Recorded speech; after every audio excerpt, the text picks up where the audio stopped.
Muy buenas noches, le damos la bienvenida a nuestro ciclo de Facebook Live, Introducción al manejo integrado de praderas y cultivos forrajeros. Hoy, en compañía del doctor Isaías López, vamos a hablar del establecimiento de las praderas. Hoy en nuestra tercera sesión ya hablamos de la importancia de los recursos forrajeros y la selección de la especie.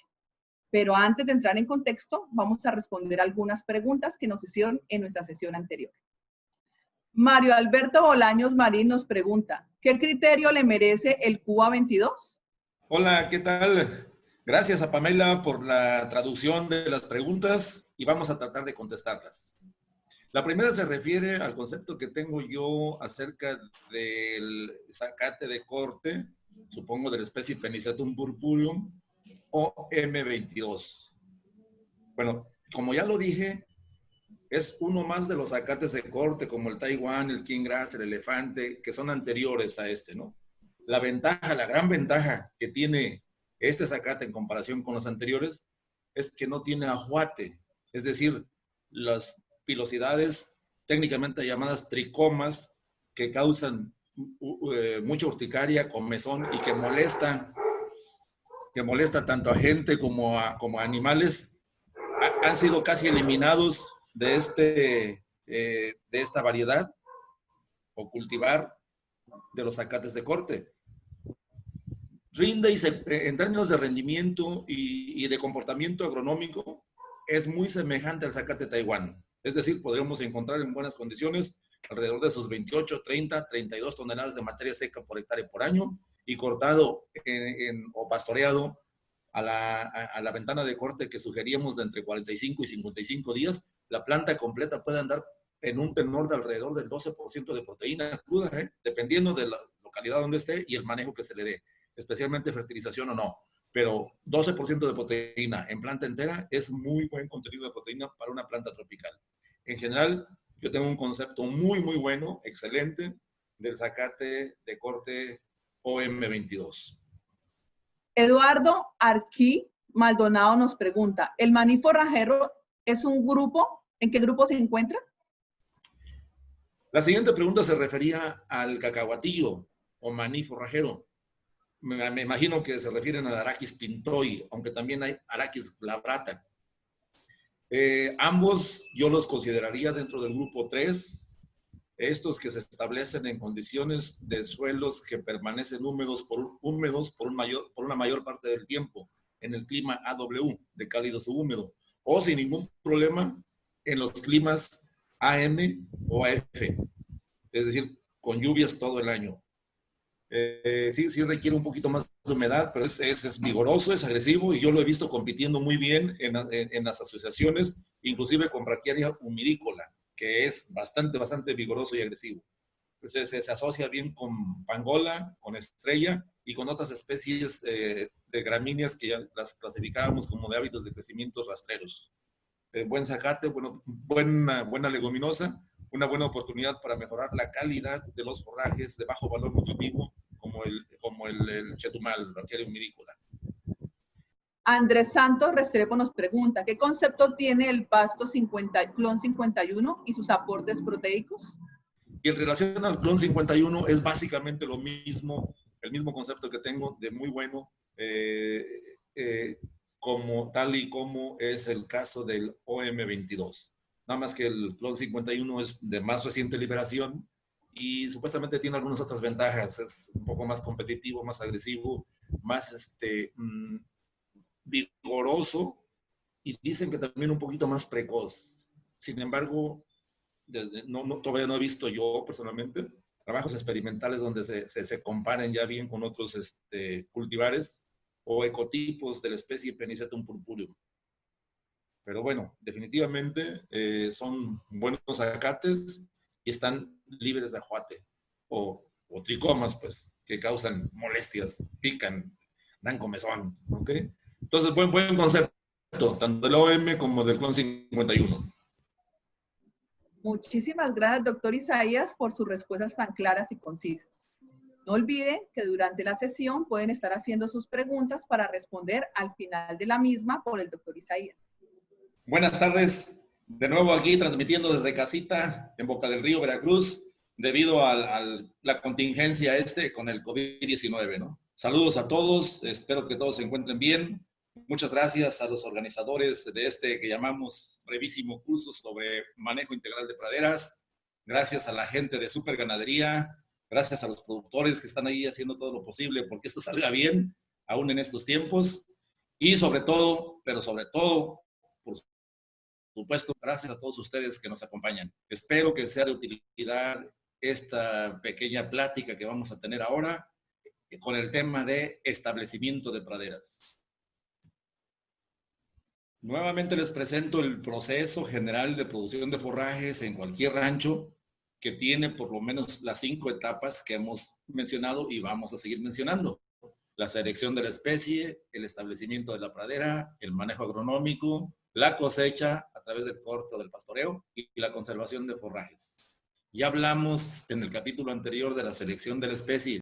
Claro que esperemos que durante la etapa de planeación de establecimiento de nuestras praderas hayamos seleccionado a las mejores especies con alto rendimiento, buena calidad o valor nutritivo, alta competencia con malezas, alta capacidad de rebrote, rápido establecimiento, reproducción natural, rápida, alta persistencia, buena apetencia, tolerancia a plagas, resistencia a enfermedades, capacidad de asociación, etcétera, etcétera. Esperemos que hayan encontrado por lo menos de todas esas características deseables, la mayor parte en las especies que ustedes han seleccionado o van a seleccionar para establecer en sus ranchos. Decíamos que la selección adecuada y el establecimiento óptimo de las praderas nos permiten cultivos vigorosos, productivos y persistentes. Por lo tanto, tenemos mayor oportunidad de tener ganaderías productivas, rentables y sustentables si desde el principio seleccionamos y seleccionamos bien nuestra especie y establecemos bien nuestra pradera.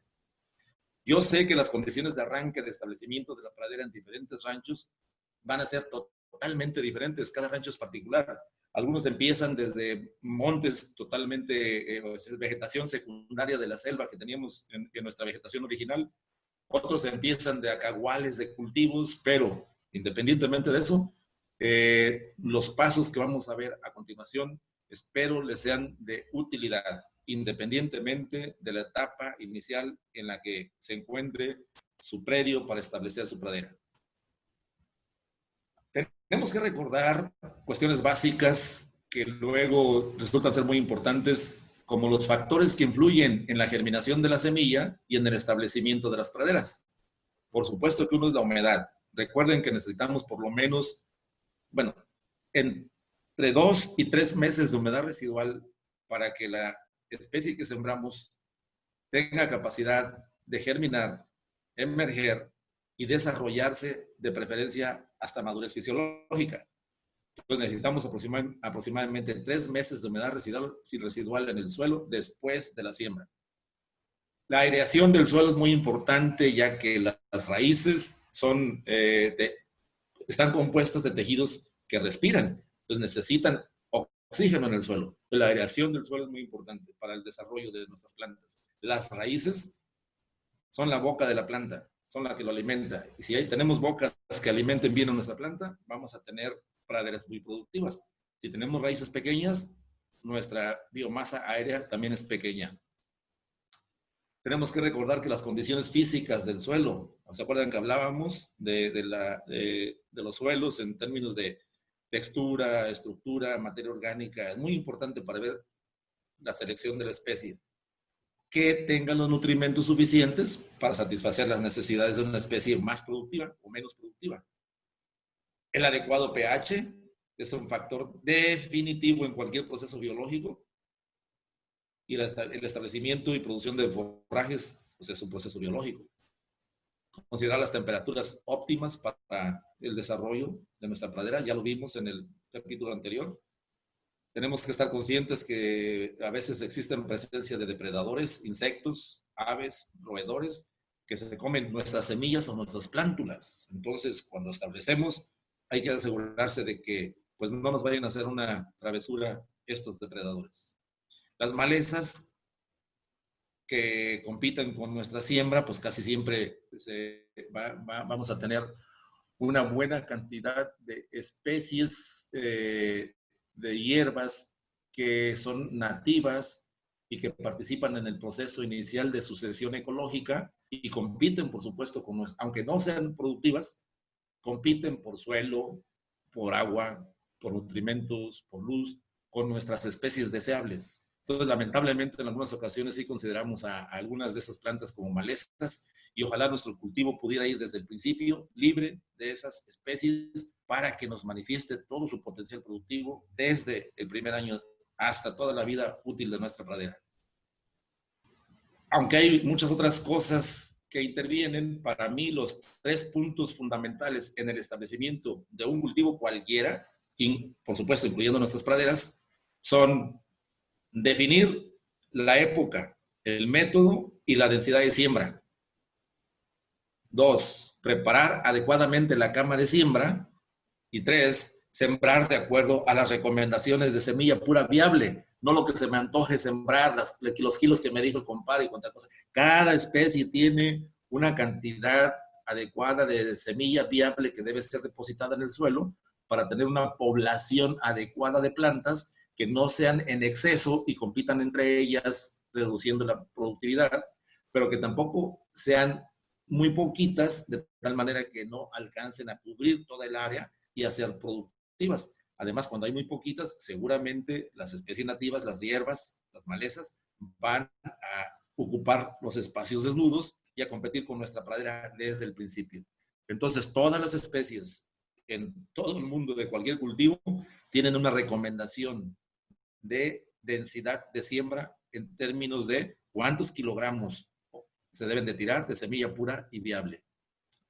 Bueno, entonces la época, por supuesto, se define en función de las condiciones climáticas, la temperatura que tenemos, pero en estas condiciones de clima AW, cálido subhúmedo, definitivamente las condiciones de precipitación, cuánto nos llueve y cuándo nos llueve, es lo que nos va a dar la pauta para establecer nuestra ventana de siembra en el establecimiento de praderas. El método de siembra, pues obviamente se escoge en función de las condiciones del terreno y de la disponibilidad que tengamos de maquinaria y equipo agrícola. Estas son algunas fases durante el establecimiento de praderas, igual que serían fases del establecimiento y la producción de cualquier otro cultivo, y es lo que yo diría, por lo menos tendríamos que llegar a tener, antes de que empiece la época crítica o la época seca del siguiente año, por lo menos deberíamos de llegar a tener praderas como la que mostramos aquí en la cuarta diapositiva, de una pradera de Tanzania con 90 días. Bueno, entonces el otro punto era la preparación de la cama de siembra, cuyos objetivos pues, son precisamente crear condiciones ideales para la germinación de la semilla y la emergencia de la plántula, facilitar la operación de siembra, facilitar el control de las hierbas, mejorar el contacto de la semilla con el suelo para con esto mejorar todo el proceso de germinación y desarrollo y aumentar la retención de agua en la superficie del suelo. Yo incluiría incluso también favorecer la buena aireación, es decir, tratar de hacer suelos más francos con una buena cantidad, con una buena proporción de espacio poroso. Ya saben, un suelo franco y bien manejable debería tener alrededor del 50% de espacio poroso. Y de ese 50% de espacio poroso, en volumen, la mitad debería ser aire y la otra mitad debería ser agua. Luego tenemos más o menos un 45% de material mineral, lo que llamamos realmente suelo, y más o menos 5% o menos de materia orgánica. Esos serían los suelos ideales casi para cualquier cultivo, pero no los tenemos, y mucho menos en ganadería. Así es que tenemos que hacer uso nuevamente de la información que dimos en el capítulo anterior para que elijan las especies que mejor se adapten a sus condiciones. En cuanto a los métodos para preparar la cama de siembra, pues típicamente conocemos al método de labranza convencional, que incluye desde la limpieza, a veces el subsuelo, el barbecho, el rastreado, el cruzado y finalmente la siembra. Y en el otro extremo tenemos los métodos de mínima labranza, o a veces hasta de cero labranza. Pero en cualquiera de los casos, aunque sea cero labranza, necesitamos limpiar de la vegetación actual en el lugar donde vamos a sembrar. Y existen varios métodos para hacer esto, ¿no? Uno de ellos, por supuesto, es el uso del fuego. Otro de ellos es el uso de herbicidas no selectivos y después de unos 8 o 15 días regar a voleo nuestra semilla para que con los redrojos que van secándose de la aplicación del herbicida, la semilla tenga protección suficiente para insectos, para depredadores y para escorrentías muy fuertes. Funciona muy bien en lugares donde no puede entrar la maquinaria y quedamos supeditados a ese tipo de método de establecimiento. Pero yo siempre sugiero que cada vez que se pueda utilice la labranza convencional de su terreno. Limpieza, barbecho, rastreo, rastra y siembra. Miren, cuando el barbecho se sugiere que se haga con la humedad residual del ciclo de lluvias anterior al que vamos a sembrar. Pero si no pudimos barbechar, digamos en diciembre o en enero, se nos pasó el tiempo por cualquier razón, entonces en sequía podemos hacer uso del subsuelo, que son ganchos, ustedes los conocen, que penetran por más de 30 centímetros en el suelo, y aunque no voltean para la incorporación de materia orgánica, sí tienen la característica de que como el suelo está muy seco, lo estallan, y con este estallamiento del suelo se forman grietas que permiten la penetración del aire y la infiltración del agua en las primeras lluvias que vienen para nuestra siembra. Esa es la función del subsuelo.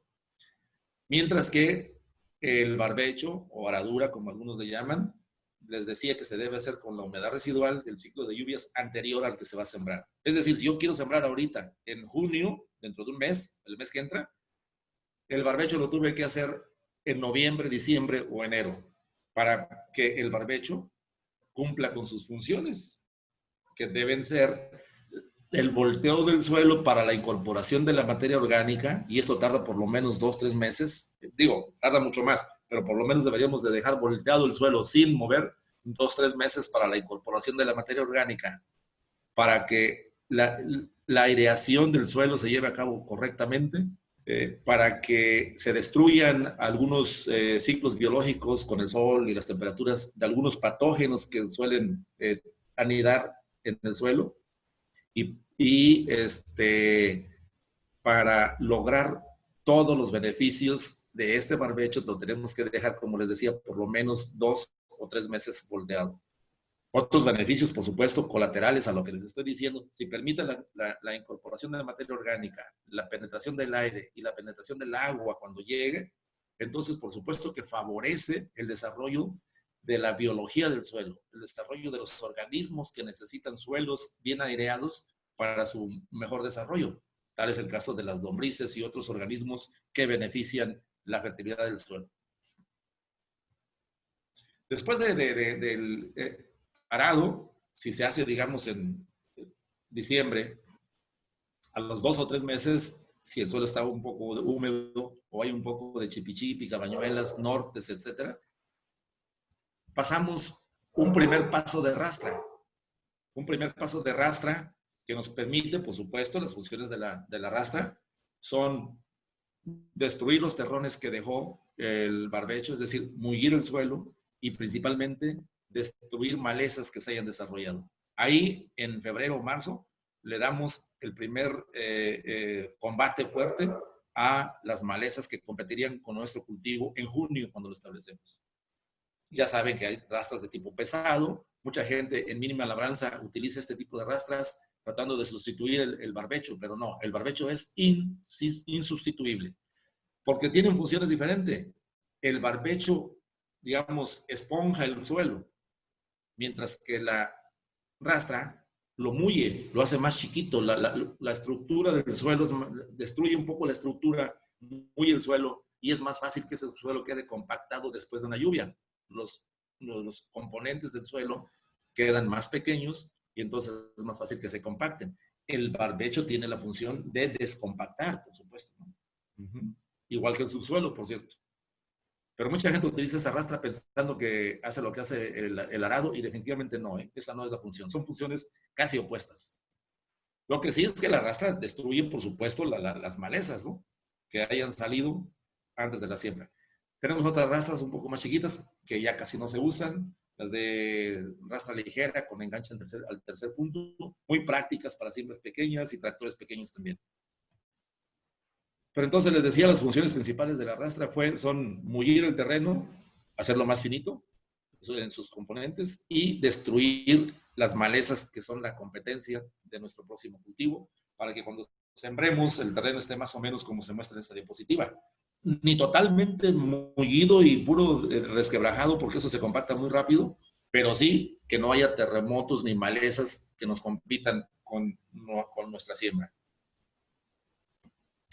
Independientemente de que se utilice un método convencional o de mínima labranza, los métodos, otra vez, para hacer la siembra en sí, pues se dividen básicamente en mecánicos, que suelen ser más fáciles, rápidos y todo lo demás, y en manuales, especialmente con las especies que se multiplican a través de material vegetativo. Pues no hay otra más que entrarle de manera manual, y esto complica un poco las siembras, es más difícil en la propagación y la multiplicación de estas especies, y si le echamos costos, por supuesto que son siembras más caras con material vegetativo que con material, que con semillas botánicas o cariópsidas, pues. Les decía que siempre tenemos que, el tercer punto era seguir las recomendaciones de densidad de siembra en términos de semilla pura viable para cualquier especie. Este cuadrito presenta algunos de los requerimientos de semilla pura viable para algunas de las especies más comunes en estas regiones tropicales con clima cálido subhúmedo, AW. Y las cantidades, ya sea que se siembre al voleo o por surco o línea, o ya sea que se siembre por espeque. Tenemos las cantidades, por ejemplo, para un zacate como el Guinea o el Tanzania o el Mombasa, que son básicamente semillas iguales. A voleo requeriríamos de mínimo unos 4 kilogramos. Semilla pura viable, no semilla comercial, esa es otra cosa. Semilla pura viable, unos 4 kilogramos. A voleo, unos 3 kilogramos cuando se hace en surco con maquinaria y unos 2 kilogramos cuando se hace a espeque. Así otras especies, tenemos aquí los datos como para señal, insurgente, chetumal, mulato, llanero. Vean, el mulato también requiere también aproximadamente unos 4.5 kilogramos de semilla pura viable cuando se usa el método de voleo, unos 4 kilogramos cuando se hace la siembra en surcos y unos 2 kilogramos cuando se utiliza el espeque. Este cuadro nos presenta los requerimientos de material vegetativo para la siembra de pangola, estrella de África, chetumal, todos esos que utilizan guía, que más o menos utilizan a voleo unas 2 toneladas de guías por hectárea, en línea alrededor de 1.5 toneladas y por espeque, cuando se hace a punzón, alrededor de 1 tonelada de material vegetativo por hectárea. Los zacates de corte, como Taiwán, King Grass y todos esos que utilizan cañas, pues no tenemos método a voleo, no se usa, pero en línea, cuando se siembra en surco, se utilizan alrededor de 3 toneladas por hectárea, y cuando se hace espeque con esquejes, varitas de 3 nudos, se utilizan alrededor de 1.5 toneladas por hectárea de estas varitas o esquejes, ¿no? Acuérdense que la recomendación se hace siempre en base a kilogramos de semilla pura viable, no semilla comercial, porque la semilla comercial puede tener diferente porcentaje de pureza y de germinación. Por lo anterior, es muy importante cuando vayamos a adquirir nuestras semillas que chequemos bien, revisemos bien que las etiquetas de los productos se muestren de manera adecuada, y ahí tendremos que encontrar por lo menos la fecha de la prueba, el porcentaje de pureza y el porcentaje de germinación y algunos otros datos que son de interés para llevar a cabo la densidad de siembra adecuada. A pesar de todo eso, de lo que leemos en la etiqueta, por supuesto que se recomienda hacer ya en el campo de la semilla que se adquirió las pruebas de germinación. Estos son algunos datos, algunos números que nos ayudan a obtener la cantidad de semilla comercial que se debe de sembrar en función recomendación de semilla pura viable que se tiene para cada cultivo. Ya sabemos que la semilla pura viable también es llamada valor cultural de la semilla y expresa el producto de la pureza por la germinación. Es decir, el porcentaje de semilla pura viable es igual al porcentaje de pureza por el porcentaje de germinación entre 100. Si una muestra de un pasto o de una semilla que vamos a utilizar de cualquier cultivo, pero en este caso vamos a utilizar pastos, tiene un 70% de pureza, marcan la etiqueta 70% de pureza y 50% de germinación, entonces multiplicamos la una por el otro, lo dividimos entre 100 y nos da un resultado de semilla pura viable de 35%. Por eso les decía que no los kilogramos de semilla recomendada de los cuadritos anteriores no es la cantidad de la semilla comercial que se tiene que sembrar. Porque en este caso, por ejemplo, esa muestra de la que estamos hablando tiene solamente 35% de semilla pura viable. Entonces, ¿cómo hacerle? Para obtener la cantidad de semilla recomendada a partir de una muestra comercial? Bueno, aquí están los datos. Los kilogramos de semilla por hectárea que se deben de utilizar, la semilla comercial, esa que adquirimos en la tienda, son igual, se obtienen multiplicando la densidad de siembra recomendada, la que vimos en los cuadritos anteriores, por 100. Y dividiendo ese resultado entre el porcentaje de semilla pura viable de ese lote que acabamos de comprar para sembrar. Siguiendo el ejemplo anterior, por ejemplo, los kilogramos de semilla por hectárea, semilla comercial, que voy a utilizar del Tanzania que quiero sembrar ahorita, es igual a 3.5 kilogramos por hectárea de semilla pura viable, que es lo recomendado, por 100, dividido entre el 35% de semilla pura viable que tenía el lote que acabamos de muestrear. Entonces sucede que tengo que tirar 10 kilogramos de semilla comercial por hectárea. 10 kilogramos de semilla comercial que contienen apenas 3.5 kilogramos de semilla pura viable. ¿Entiende? Ok. Piénselo, no está difícil. Y es muy útil esto, es muy elemental. Bueno. Claro, entonces, a mayor valor cultural del lote de semillas que compremos, menos semilla necesitamos comprar. Siquiera por esto deberíamos de checar las etiquetas cuando vamos a comprar cualquier producto, por ver cómo vamos a gastar menos en la misma cantidad de semillas puras viables que nos vamos a llevar. ¿Ok? Bueno, ahí nos estamos ahorrando un poquito de dinero. Por cierto, quiero aprovechar aquí para recomendarles que todos los productos que utilicen en el campo, desde medicinas, biológicos, semillas, fertilizantes, todo tiene una recomendación hecha por el fabricante. Es muy importante que se respeten esas recomendaciones en el campo. Por lo tanto, por lo menos deberíamos de leer las etiquetas de los productos. ¿Ok? Bueno, seguimos.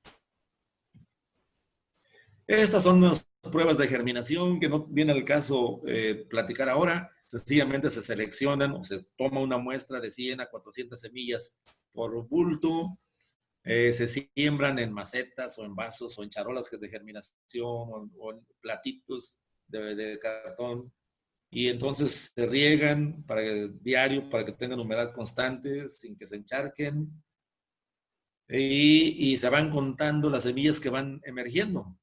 Y se le da un plazo final a la prueba de germinación, normalmente 3 semanas para un pasto, digamos. Para una especie forrajera, normalmente son 3 semanas, a menos que el fabricante establezca otras condiciones. En 3 semanas lo que salió. Y se lleva a cabo la prueba de germinación para saber si lo que dice la etiqueta de lo que compramos es correcto o no.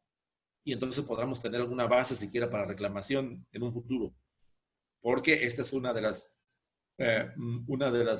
condiciones por las cuales en ocasiones no podemos establecer bien la pradera, la baja calidad de la semilla. Lo vamos a ver más adelante. Aquí está, precisamente, las causas más comunes de fracaso en el establecimiento de praderas. Y miren, discúlpenme, pero voy a enfatizar mucho en esto, pero a lo largo de mi vida profesional he visto muchísimas siembras, en su mayor parte, me van a disculpar, pero mal hechas. Y entonces después andamos reclamando que por qué las quedó mal, pero después no hicimos un análisis anterior de las condiciones, ¿no? Y esta es una de las causas por las cuales yo pienso que se ha tirado a la basura mucho dinero por parte de los productores.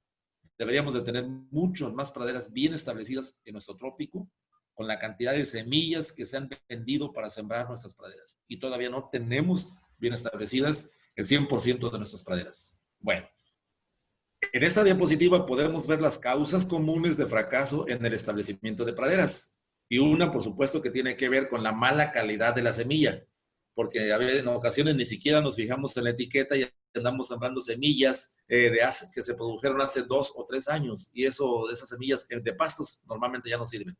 Tienen muy bajo valor cultural.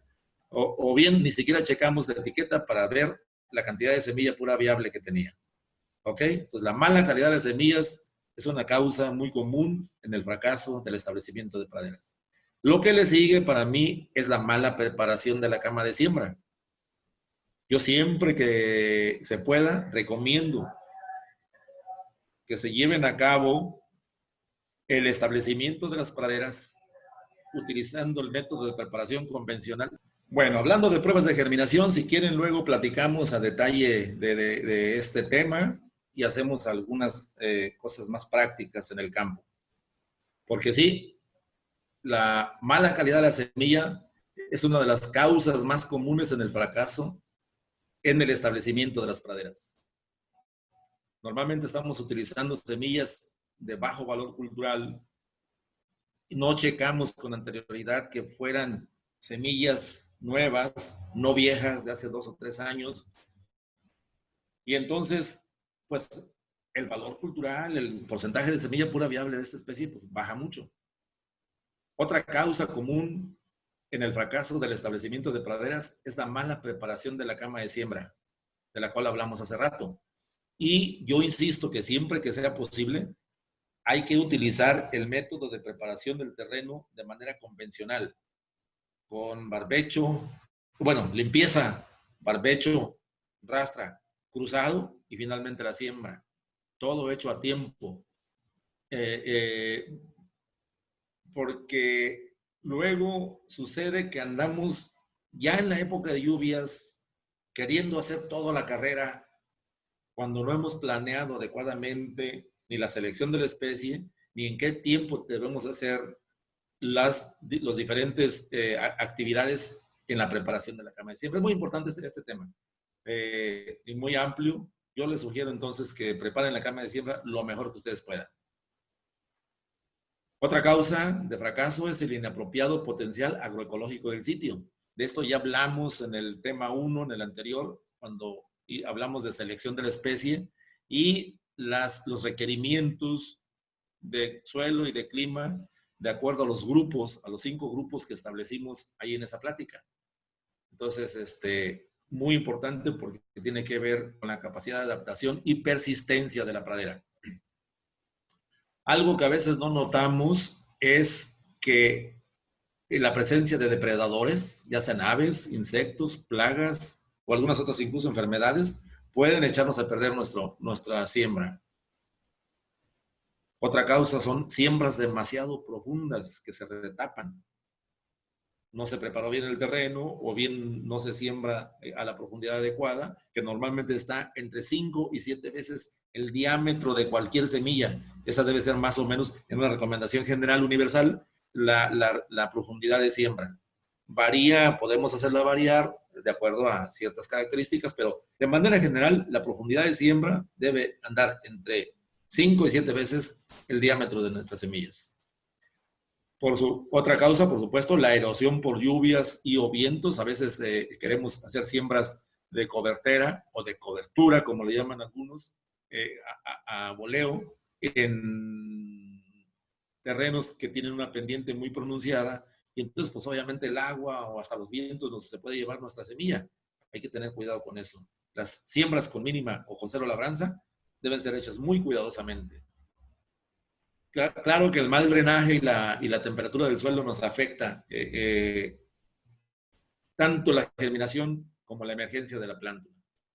Y por supuesto en las regiones tropicales es muy importante la competencia con otras plantas. El poder de la sucesión ecológica en las regiones tropicales es muy fuerte. Entonces, seguramente vamos a traer desde la siembra competencia con otras plantas que quieren adueñarse, por supuesto, del sitio y continuar su sucesión ecológica hasta lograr el tipo de vegetación clímax que corresponde a la región, que normalmente es una selva, no una pradera.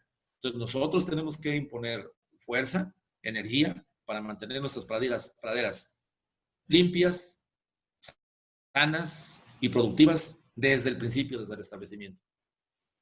Y bueno, pues esto cuesta, todo esto tiene un valor. Normalmente ahorita aquí en las condiciones, bajo las condiciones del área central del estado de Veracruz, en la llanura costera de Veracruz, estamos estimando que cuando se renta el equipo y se compra todo absolutamente, el establecimiento de una pradera con semilla, o cariópside, como le quieran llamar, con semilla botánica, pues, nos anda costando entre 8 y 9 mil pesos, partiendo desde la limpieza del terreno hasta la aplicación de herbicidas y fertilizantes de establecimiento. Entre 8 y 9 mil pesos. Pero se trata de lograr praderas con 100% de cobertura, totalmente vigorosas, que alcancen su madurez fisiológica y que asemillen en el mismo año del establecimiento, para poder contar con praderas productivas durante toda la vida. Las especies que se multiplican a través de material vegetativo son un poco más caras de establecer. Para los zacates de cortes tenemos establecidos entre 16 y 18 mil pesos por hectárea para el establecimiento de estas praderas. Así que consideren, ¿no? Pues, y en su planeación si quieren hacer alguna siembra el año que entra. Para este año, yo pienso que ya está en 2020, ahorita estamos ya casi entrando en la época de siembra. Yo creo que estamos tarde para estar planeando siembras. Las siembras de este año debieron ser planeadas el año pasado. Pero bueno, adelante, todos los que quieran sembrar, aventarse, pues la mejor de las suertes para todos. Gracias por su atención y pues esperamos tener muchas preguntas y muchas inquietudes y muchos comentarios y muchas críticas. Todo es bienvenido. Gracias por su atención. Buenas noches.